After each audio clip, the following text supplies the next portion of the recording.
India's Trans Amendment Act creates a $2.4 billion healthcare data gap, and Pharma's diversity.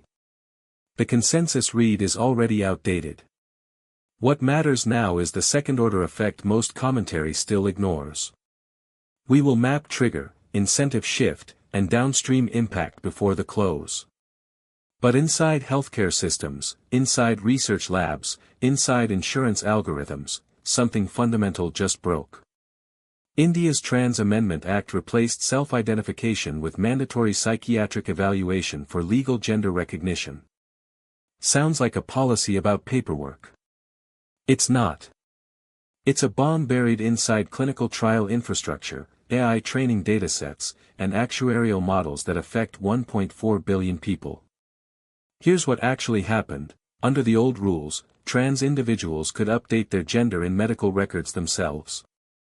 Now they need psychiatric clearance, district magistrate approval, and medical certification. That process takes 18 to 36 months. So patients stopped waiting. They reverted to birth-assigned gender just to get hormones, surgeries, and routine care without bureaucratic delay.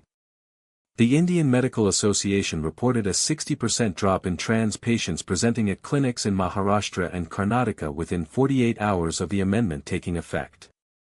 They didn't disappear. They went stealth in the system, accessing care under the wrong gender marker. Now here's where this gets serious. India runs 2,800 active pharmaceutical clinical trials at any given moment. Multinational pharma chose India specifically because it's cheap, fast, and genetically diverse. That diversity matters. When you're testing a cardiovascular drug, you need data from different populations because risk profiles vary. Gender-specific data is critical. But trans patients are already severely underrepresented in these trials. They make up 0.2 to 0.5% of India's population but less than 0.3% of trial enrollment. The amendment makes this catastrophically worse by doing three things simultaneously.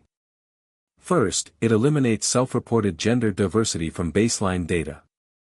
Second, it creates mismatched hormone profiles in medical records. A trans woman on estrogen gets marked as male, which invalidates any cardiovascular safety data because you're comparing the wrong biology to the wrong treatment. Third, it introduces systematic measurement error that can't be fixed by simply enrolling more people. Dr. Ramesh Iyer from Bangalore's Spark Institute told Biopharma Dive that trans patients are dropping out of multi-year studies mid-enrollment rather than navigate the new identification system.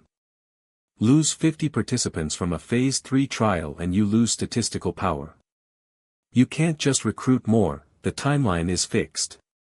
That means drug approvals get delayed. That means medications reach Europe and the US later. That matters for patients who are waiting.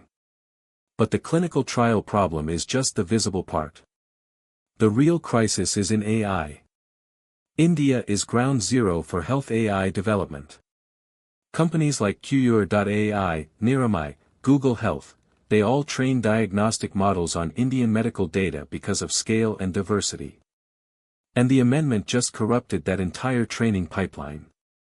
Here's why: a trans man on testosterone for 5 years has different cardiovascular risk, bone density, and metabolic markers than a cisgender woman. But if his medical record says female to avoid the amendment's gatekeeping, any AI trained on his data learns wrong gender health correlations. A June 26 preprint from IIT Bombay's AI Health Lab analyzed 45,000 radiology reports and found that 14% of images labeled female showed hormone-influenced bone patterns consistent with testosterone physiology. They call it non-random noise that machine learning algorithms will encode as ground truth. The implication: diagnostic AI across South Asia will systematically misdiagnose gender-diverse patients. Osteoporosis screening algorithms will give wrong risk scores.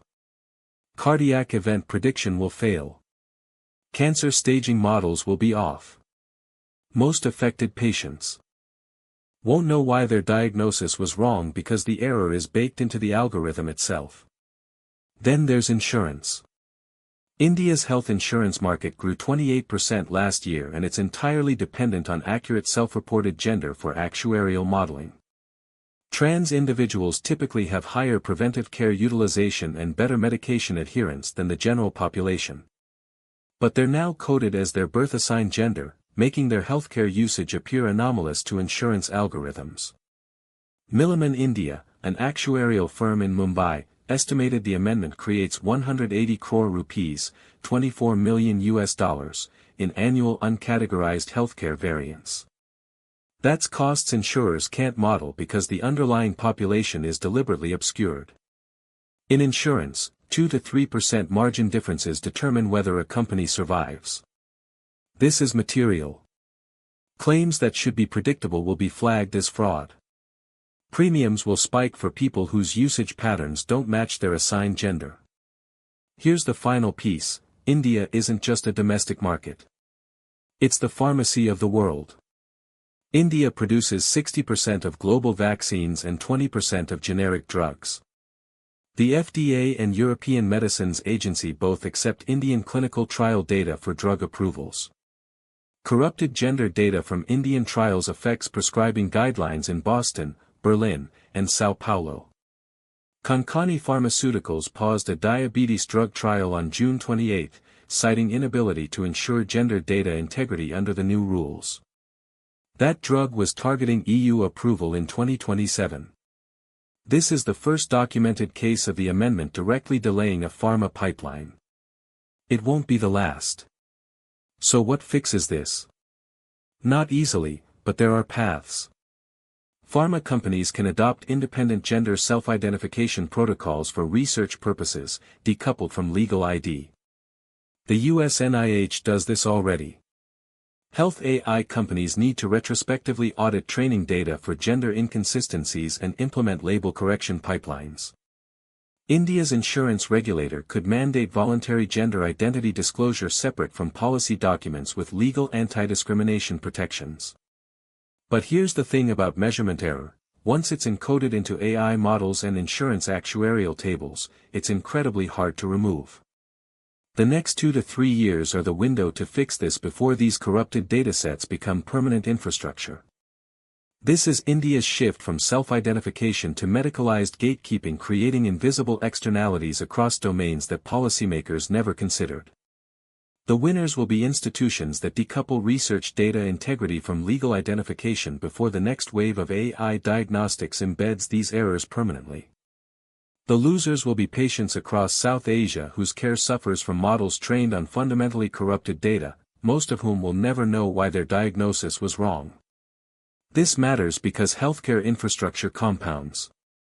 It gets faster, bigger, and harder to fix once it's scaled. Follow Atlas Signal for the full analysis and watch what happens next in India's healthcare ecosystem.